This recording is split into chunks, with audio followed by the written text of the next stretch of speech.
तो क्या उस वक्त में यूसुफ ने वो पुरानी बातों को पकड़ के रखा था? नहीं। यूसुफ ने ऐसा बोला, देखो देखो अभी तो मेरे पास आना ही पड़ा ना, तुम लोगों ने तो मुझे गड्ढा में फेंका था, तुम लोग तो मुझे मारने वाला था, मुझे बिक्री करने वाला तुम लोग है, बोल के उस बातों को वो यूसुफ हिसाब किया? नहीं किया। लेकिन जब अपने भाइयों को देखा तो दौड़ के गले लगा के खुद को प्रकट किया, तुमने मेरे साथ में जो किया था, लेकिन परमेश्वर ने मेरे लिए भलाई किया। तुम्हारे लिए पहले ही मुझे माध्यम बनने के लिए यहाँ भेजा था इस अकाल के समय में। तब वो अन्न को देता है और खाद्य सामग्री को देता है, अपने पिता को भी वो भेज देता है। आज यूसुफ के समान हमारे जिंदगी में भी इस प्रकार के बहुत सारे कभी कभी हम लोग को झूठा दोष आरोपण हमारे लिए हो जाए, हमने किया नहीं है, लेकिन हमारे लोग, अपने परिवार के लोग हो सकता है, अपने पड़ोसी हो सकता है, हमको दोष आरोपण करते हैं जो झूठा है, जो सच नहीं है। इसी मार्ग से भी हमको गुजरना पड़ता है।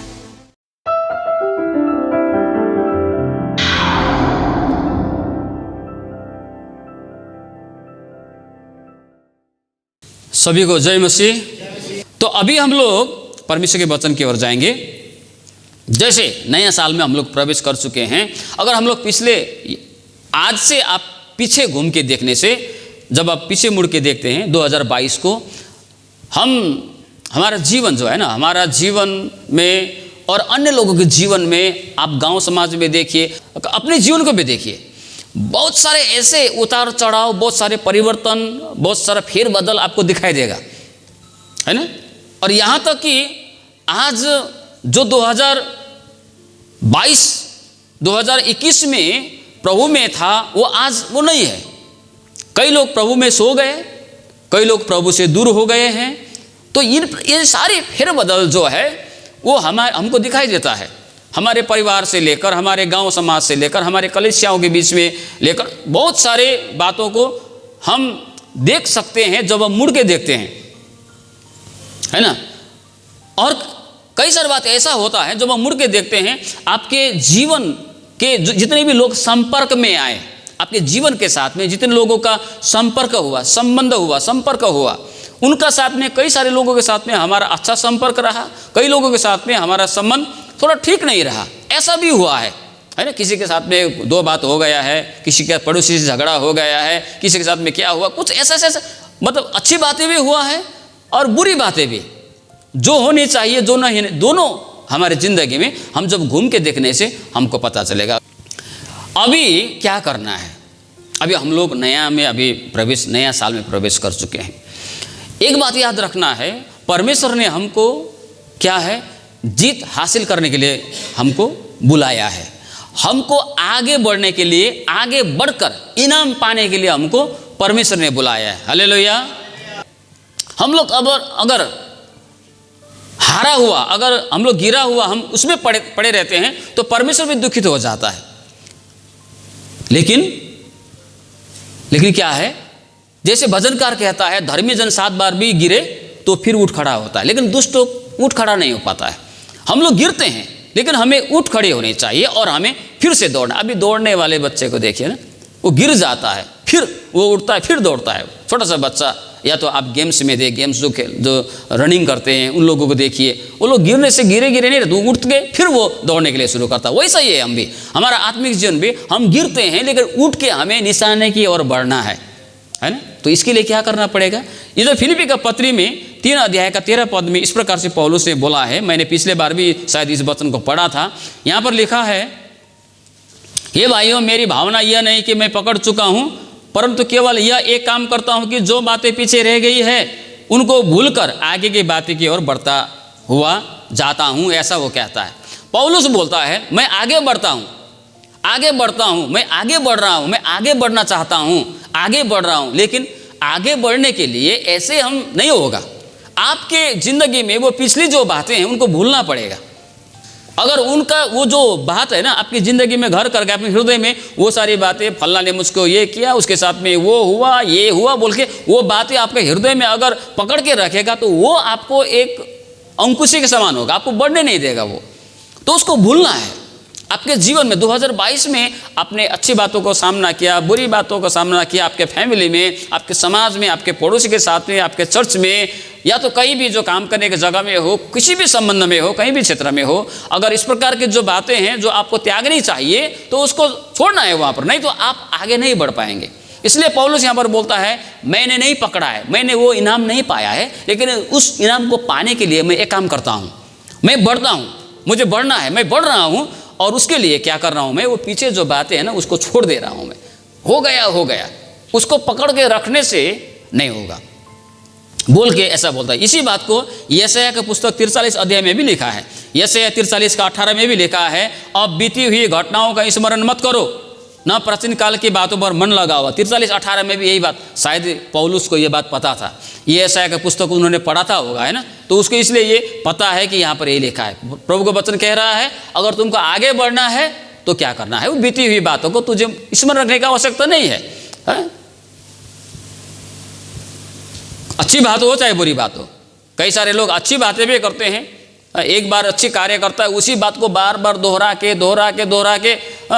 50 बार उस बात को कहता है, वो अच्छी बात हो, और बुरी बात को छोड़ता नहीं है। तो ये सारी बातें हमको त्यागने छोड़ने की ज़रूरत है ताकि हम आगे बढ़ पाएँ, हमारे निशाने की ओर आगे बढ़ने पाए। आज हम लोगों ने भाई तूफान के द्वारा हम लोगों ने उत्पत्ति का पुस्तक 37 अध्याय से पाठ किया, यूसुफ के जीवन से, है ना। यूसुफ का जीवन को आप देखिए, बाइबल में हर जो व्यक्ति का जो चर्चा किया गया है, जिसके विषय में लिखा गया है, वो हमारे लिए क्या है, हमारे लिए एक शिक्षा है। हमें वहाँ से सीखना है, हमें वहाँ से ज्ञान लेना है ना। और विद्वान लोग क्या बोलता है, जो इतिहास से नहीं सीखता वो मूर्ख है, बोलता है ना। विद्वान लोग ऐसे बोलता है, इतिहास से नहीं सीखने वाला व्यक्ति मूर्ख है, बोलता है। तो इतिहास एक हमारा ये यूसुफ का जिंदगी, अब्राहम का जिंदगी, मूसा का जिंदगी इतिहास के समान है। तो यूसुफ का जीवन आज हम लोगों ने क्या पढ़ा, यूसुफ कितना बड़ा देश का, है ना, मिस्र देश का भंडार का वो एक बहुत बड़ा मंत्री पद में पहुंच गया है। परमेश्वर ने हर एक को एक माध्यम बनाया है, शुरू से लेकर आप देखिए, अब्राहम को माध्यम बनाया, इसहाक को माध्यम बनाया, यूसुफ को माध्यम बनाया, दाऊद को माध्यम बनाया, हर किसी को माध्यम बना रहा है। लेकिन माध्यम बनने के लिए वे लोग ऐसे ही उस माध्यम, वो लोग मध्यस्थ नहीं बना है। बहुत सारी जिंदगी में उनको बहुत सारी बातों को सामना करना पड़ा है। यूसुफ की जीवन को आप देखिए, यूसुफ ने क्या किया था। यूसुफ तो अपने बड़े भाइयों के साथ में 37 अध्याय में पढ़ी उत्पत्ति, क्या किया है, वो अपने भाइयों के साथ में भेड़ बकरियां चढ़ाया करता था, ये यूसुफ भी, है ना। लेकिन दूसरे भाइयों के बजाय, दूसरे भाइयों के बदौलत ये जो यूसुफ है, यूसुफ के जीवन में परमेश्वर का बहुत बड़ा योजना था। परमेश्वर चाहता था उसको उठा के एक ही जगह, एक ही बार में इधर से कनान से उठाकर वो मिस्र देश में वो बना सकता था वो। लेकिन बीच में देखिए उसका जिंदगी कितना उतार चढ़ाव से भर गया। हम चाहते हैं कि हमारी जिंदगी हमें ऐसा स्मूथ रहे, हाँ, एकदम शांति, मतलब एकदम क्या शांति के साथ में चले। लेकिन अगर वैसा हुआ तो हमारे जिंदगी में परमेश्वर का योजना पूरा नहीं हो पाएगा। परमेश्वर का योजना पूरा होने के लिए कभी कभी ऐसी जगह पर भी प्रभु ले जाता है। यूसुफ के जीवन में हम देखते हैं, यूसुफ का जीवन, यूसुफ अपने भाइयों के साथ में भेड़ बकरियां चराया करता था, और एक दिन वो अपने बाप के साथ में, पिता के साथ घर में बैठा था, और उसके भाई ने क्या था, वो मैदान में भेड़ बकरी चराने के लिए गया था। उसके पिताजी ने यूसुफ को क्या बोला, हे बेटा जाओ तुम्हारे भाई लोगों को थोड़ा देख के आओ, तुम्हारा भाई लोग क्या कर रहा है उधर में, अच्छा है कि ठीक ठाक है कि नहीं है, भेड़ बकरी ठीक ठाक है कि नहीं है, तुम्हारे भाई लोग ठीक ठाक है कि नहीं है, थोड़ा देख के आओ जाओ, बोल के उसके पिता ने यूसुफ को भेजा था। लेकिन जब वहाँ पर जाता है, जिस जगह पर जहाँ पर हमेशा वो लोग भेड़ बकरी चराया करता था, वहाँ पर तो नहीं है। फिर उधर उधर देखने के लिए शुरू करता है, तो एक व्यक्ति उसको मिलता है, और वो व्यक्ति उसको बोलता, अरे इधर उधर क्या देख रहे हो भाई, क्या खोज रहे हो। तो यूसुफ बोलता है, मैं अपने भाई लोगों को खोज रहा हूँ, क्या आपने देखा है, कहाँ पर है। तो वो व्यक्ति बोलता है, तुम्हारे भाइयों को मैंने, चलो हम लोग दोतान की ओर जाए, ऐसा बातचीत करते मैंने सुना है, बोल के जब उस व्यक्ति ने बोला तो यूसुफ भी दोतान की ओर चले गए। तो वहाँ पर अपने भाइयों को वहाँ पर भेड़ बकरी के साथ में वहाँ पर चराता हुआ दिखाई देता है। तो उनके भाइयों ने जब यूसुफ जब दूर से आता है तो बोलता है, देखो देखो देखो, वो देखो आ रहा है सपना देखने वाला। क्योंकि यूसुफ ने 2 सपना देखा था ना। पहला सपना क्या, वो अपने भाइयों से शेयर किया उन्होंने, ये मेरे बड़े भाइयों सुनो, मैंने एक सपना देखा, हम लोग तो अभी एक भाषा मैं बोलूँगा पुली है ना, बीटा जो धान का था या क्या का था पता नहीं, मड़वा का था क्या का, जो भी हो वो हम लोग बांध रहे थे। तो अचानक 11 जो पुले हैं जो है वो उठ खड़े हुए और मेरे पुले को दंडवत करने के लिए शुरू किया। तो सपना तो एकदम स्पष्ट है। तो ये भाई लोग तो बहुत गुस्सा हो गए, अरे तेरा सपना कैसा है, क्या हम सारे भाई लोग तुझे दंडवत करेंगे, तेरा अधीन में जिएंगे क्या, बोल के वो बोला। फिर थोड़ी देर बाद में फिर दूसरा सपना देखता है। क्या सपना देखता है, 11 तारे, सूर्य, चांद, अरे सब उसको दंडवत कर रहा है बोल के वहां पर बोलता है। तो उसके पिताजी माताजी भी गुस्सा हो जाता है, कैसा कैसा कैसा सपना तू देखता है, क्या मैं और तुम्हारी माता भी तुझको दंडवत करेगा क्या, बोल के बोलेगा, वैसा बोलता है ना। तो ये सब बातों के कारण वहां पर क्या लिखा है, 3 बार एक शब्द को प्रयोग किया गया है वहां पर। हम उसको खोलेंगे, उत्पत्ति का पुस्तक, बैर की बातें देखिए। यहां पर 4 पद में लिखा है, तब वे उससे बैर करने लगे, है ना। फिर दूसरी जगह में लिखा है, तब वे उससे और भी बैर करने लगे, है ना। और फिर एक बार फिर लिखा है यहां पर 8 पद में, उससे और भी अधिक बैर करने लगे। देखिए, बैर करने लगे, और भी ज्यादा बैर करने लगे, और भी अधिक बैर करने लगा। देखिए, इस प्रकार से शत्रुता, जो उसके मन में जो द्वेष है, जो दुश्मनी है, जो जलन है यूसुफ के प्रति उसके भाइयों का कैसे बढ़ रहा है। पहले थोड़ा बैर था, फिर थोड़ा ज्यादा बैर हुआ, फिर एकदम बहुत बड़ा रूप ले लिया वो, है ना। जलन ऐसा ही होता है, छोटा से शुरू होता है, किसी के मन में वो जलन, वो जो ईर्ष्या जो है, वो जो बुरी बातें इस प्रकार से बढ़ते जाता है। तो इनके भाइयों के मन में क्या हुआ, अपने भाई यूसुफ के प्रति। तो जब यूसुफ आ रहा था तो इनके भाइयों ने क्या बोला, देखो सपना देखने आ रहा, आओ हम लोग इसको गड्ढे में डाल देंगे, है, इसको हाथ करेंगे, इसको गड्ढे में डाल देंगे, अब फिर देखते हैं इसका सपना का क्या होता है। तो रूबेन था वहाँ पर एक अच्छा थोड़ा सोचने वाला, तो उन्होंने बोला नहीं नहीं ऐसा मत करना। कुछ उन्होंने वहाँ पर आइडिया सब, बुद्धि सब दिया है ना। तो लोग क्या करता है, वो गड्ढे में डाल देता है, लेकिन उस गड्ढे में पानी नहीं था। तो कुछ समय बाद इस्माइली लोग, मिस्र देश को जा रहा था इस्माइली लोग, फिर उन्होंने क्या बोला, अरे यहाँ पर क्यों ऐसा करेंगे, चलो इसका कपड़ा को खोलेंगे और उसमें इसको इस्माइली लोगों के हाथ में बिक्री कर देंगे। इस्माइलियों का हाथ में बिक्री कर दिया यूसुफ को। कहानी ऐसा है, ध्यान से सुनिए। तो यूसुफ को कहाँ ऐसा गड्ढे में डाला गया था जिसमें पानी नहीं था, और यूसुफ को उसके भाइयों ने निकाल के किसके हाथ में बिक्री किया, इस्माइली जाति के हाथों में। और इस्माइलियों ने लेकर क्या किया, मिस्र देश में उसको बिक्री कर दिया, पोतीफर के घर में। फिर वहां पर यूसुफ के जीवन में क्या होता है, झूठा इल्जाम आता है, झूठा इल्जाम आता है। फिर वहां से उसको भागना पड़ता है, फिर जेल में जाना पड़ता है। जेल में जाने के बाद भी वहां भी समस्या हुआ, लेकिन अंत में देखिए, अंत में क्या होता है, वही यूसुफ मिस्र देश का बहुत बड़ा मंत्री पद में पहुंच जाता है। हालेलुया। देखिए कितना सारा दुखदाई है, माता पिता का गाली सुनना पड़ा, अपने भाइयों के द्वारा दुश्मनी को, उसको दुश्मनी हासिल हुआ, उसको गड्ढे में जाना पड़ा। फिर उसके बाद में इस्माइलियों का हाथ में बिक्री होना पड़ा, फिर वह पोतीफर के घर में जाके दुख उठाना पड़ा, झूठा इल्जाम लगा, फिर उधर में फिर जेल में जाना पड़ा। इतना सारा कठिनाई, इतना सारा दुख, इतना सारा मार्ग से होकर यूसुफ को गुजरना था, तब जाके वो सारे लोगों के लिए एक माध्यम बन पाया। वो क्या हुआ, मिस्र देश का मंत्री बन बैठा। और जब अकाल लगा था ना, जब सारे देश में जब अनिकाल जब शुरू हुआ था, तो वही भाई लोग यूसुफ को वहाँ पर मुलाकात होता है। तो क्या उस वक्त में यूसुफ ने वो पुरानी बातों को पकड़ के रखा था? नहीं। यूसुफ ने ऐसा बोला, देखो देखो अभी तो मेरे पास आना ही पड़ा ना, तुम लोगों ने तो मुझे गड्ढा में फेंका था, तुम लोग तो मुझे मारने वाला था, मुझे बिक्री करने वाला तुम लोग है, बोल के उस बातों को वो यूसुफ हिसाब किया नहीं किया। लेकिन जब अपने भाइयों को देखा तो दौड़ के गले लगा के खुद को प्रकट किया, तुमने मेरे साथ में जो किया था, लेकिन परमेश्वर ने मेरे लिए भलाई किया, तुम्हारे लिए पहले ही मुझे माध्यम बनने के लिए यहाँ भेजा था इस अकाल के समय में। तब वो अन्न को देता है और खाद्य सामग्री को देता है, अपने पिता को भी वो भेज देता है। आज यूसुफ के समान हमारे ज़िंदगी में भी इस प्रकार के बहुत सारे कभी कभी हम लोग को झूठा दोष आरोपण हमारे लिए हो जाए। हमने किया नहीं है, लेकिन हमारे लोग, अपने परिवार के लोग हो सकता है, अपने पड़ोसी हो सकता है, हमको दोष आरोपण करते हैं जो झूठा है, जो सच नहीं है। इसी मार्ग से भी हमको गुजरना पड़ता है।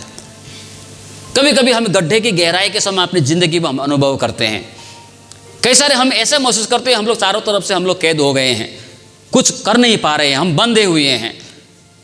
लेकिन ऐसे अवस्था में भी जिस प्रकार यूसुफ ने किया, एक बात को याद रखना है, परमेश्वर के लिए आप और मैं माध्यम हूँ। हम लोग माध्यम हैं। परमेश्वर हमको माध्यम बनाना चाहता है। आपके दूसरे परिवार के दूसरे सदस्य के लिए हो सकता है, आपके पड़ोसी के लिए हो सकता है। आगे बढ़ना है। अगर यूसुफ वहीं पर हार जाता, वहीं पर असफल हो जाता, तो परमेश्वर का योजना उसकी ज़िंदगी में पूरा नहीं हो पाता। इसलिए पौलुस क्या बोलता है, मैं निशाने की ओर आगे बढ़ता हूँ। जिसके लिए परमेश्वर ने मुझको बुलाया है, जिसके लिए परमेश्वर ने मुझको चुना है, जो योजना परमेश्वर ने मेरे जीवन में रखा है, उस योजना को पूरा करने के लिए, उस इनाम को पाने के लिए, उस काम को करने के लिए मैं आगे दौड़ा जाता हूँ। इसके लिए मैं एक काम करता हूँ, वो पीछे जो बात है, जो मेरे ज़िंदगी में जो कुछ हुआ था, उसको मैं भूल जाऊँगा। किसके साथ मेरा दुश्मनी हुआ, किसी ने मेरी बुराई की, किसी ने मेरा अपमान किया, जो मेरा जितनी भी बातें मेरी ज़िंदगी से अच्छी बुरी बातें हैं, मैं उसको भूल दूँगा, मैं उसको याद नहीं करूँगा, और मैं उसको भूलते हुए मैं आगे की ओर जाता हूँ, आगे की ओर दौड़ता हूँ।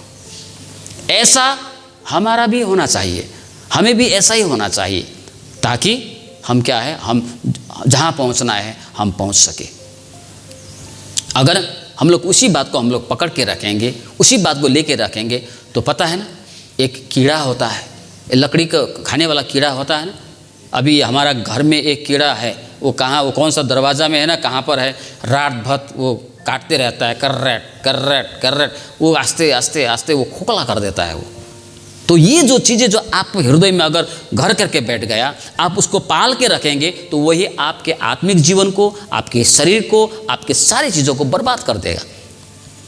और इतना ही नहीं, परमेश्वर का योजना भी आपकी ज़िंदगी में बर्बाद हो जाएगा। परमेश्वर का जो योजना है वो पूरा नहीं हो पाएगा। यिर्मयाह के पुस्तक में लिखा है ना एक जगह में, वो 29:11, क्योंकि यहोवा की यह वाणी है कि जो कल्पनाएं मैं तुम्हारे विषय करता हूँ उन्हें मैं जानता हूँ, वे हानि की नहीं वरन कुशल ही का है, और अंत में तुम्हारी आशा पूरी करूँगा। हालेलुया। कल्पनाएं हैं, योजनाएं हैं प्रभु का हमारे ज़िंदगी में, और हमारी जो आशा है वो पूरा करना चाहता है, लेकिन हम उसी बात को पकड़ के रहेंगे, है ना, तो हम बड़ी, जो प्रभु ने जो हमारे लिए जो बातें रखी उसको हम पाएंगे नहीं। प्रभु क्या है, प्रभु हमारे ज़िंदगी में योजना को करता है, योजना बनाता है, और वो जो आशा है वो आशा हमारे जीवन में प्रभु पूरा करना चाहता है। यहाँ पर लिखता है, यहोवा की यह वाणी, जो कल्पनाएं मैं तुम्हारे विषय करता हूँ उन्हें मैं जानता हूँ, वे हानि की नहीं वरन कुशल ही का है, और अंत में तुम्हारी आशा पूरी करूँगा। वो कल्पनाएं हमारे जीवन में पूरा करना चाहता है। यहाँ पर 40:5 भजन संहिता में एक को मैं पढ़ना चाहूँगा। हे मेरे परमेश्वर यहोवा, तूने बहुत से काम किए हैं, जो आश्चर्य कर्म और कल्पनाएं तू हमारे लिए करता है वो बहुत सी है, तेरे तुल्य कोई नहीं है। मैं तो चाहता हूँ कि खोल कर उनकी चर्चा करूँ, परंतु उनकी गिनती नहीं हो सकता। जो आश्चर्य कर्म कल्पनाएं तू हमारे लिए करता है वो बहुत है। कल्पना जो है ना, बहुत है हमारे ज़िंदगी में, प्रभु का बहुत सारी योजना रखा है हमारे जीवन में, लेकिन हम उसी को पकड़ के रहेंगे, प्रभु की योजना हमारी ज़िंदगी में पूरा नहीं होगा। तो आज यदि हम हमारा परमेश्वर की योजना हमारे जीवन में पूरा हुआ चाहते हैं हम लोग, तो वो पुराने बातों को भूलना है। यूसुफ ने उस बातों को मन में नहीं रखा, लेकिन जब वक्त आया तो उसने इस बात को समझा कि परमेश्वर ने मेरी ज़िंदगी में योजना रखा था, इन लोगों के लिए मुझे माध्यम बनना था, इसलिए परमेश्वर ने इतने दुख मुसीबत के बावजूद भी प्रभु ने मुझे यहाँ पर पहुँचाया। हालेलुया। इंग्लिश में एक कहावत है, नो पेन नो गेन, है, जहाँ पर दुख नहीं वहाँ पर कुछ प्राप्त भी नहीं होता है, बोलता है। जिसको दुख नहीं है उसको सुख का भी महत्व नहीं होता है। जिसको दुख मिला है ना, उसी को पता होता है सुख क्या है। जो हमेशा सुख में रहता है ना, वो सुख का महत्व उसको पता नहीं है, लेकिन जो दुख में है उसको पता है सुख क्या है। तो इसलिए इन सारी बातों, अभी मंत्री बनाने से पहले सीधा इधर कनान से उठा के मिस्र देश में अगर मंत्री बना देता तो क्या होता यूसुफ का, शायद उतना वो बात कह नहीं पाता। प्रभु तो कर सकता था, लेकिन देखिए भाइयों से द्वेष, भाइयों से दुश्मनी, पिता माता का डांट खा के भाइयों से नाराज होकर गड्ढा में फेंका गया, बेचा गया, झूठा इल्ज़ाम लगा, जेल में पड़ा, कई सारे संकटों से होकर गुजरने के बाद में अब वो वहाँ पर मंत्री होकर बैठा है। अब उसको पता है कि इधर में दुख क्या होता है, भूख क्या होता है, प्यास क्या होता है, उसको पता है। अब सुख का महत्व उसको पता है। तो आपको सुख के स्थान में ले जाने से पहले प्रभु उस मरुभूमि है ना जहाँ पर दुख की जगह है, उस जगह से ले जाए। तो वो जो बात है, लेकिन कई लोग क्या है, उधर पहुँचने के बाद में भी ये सारी बातें हम लोग भूल नहीं पाते हैं। उसको भूलना है, छोड़ना है उसको, और कदम आगे बढ़ाते जाना है। सो प्रभु इन वचनों में हम सभी को आशीष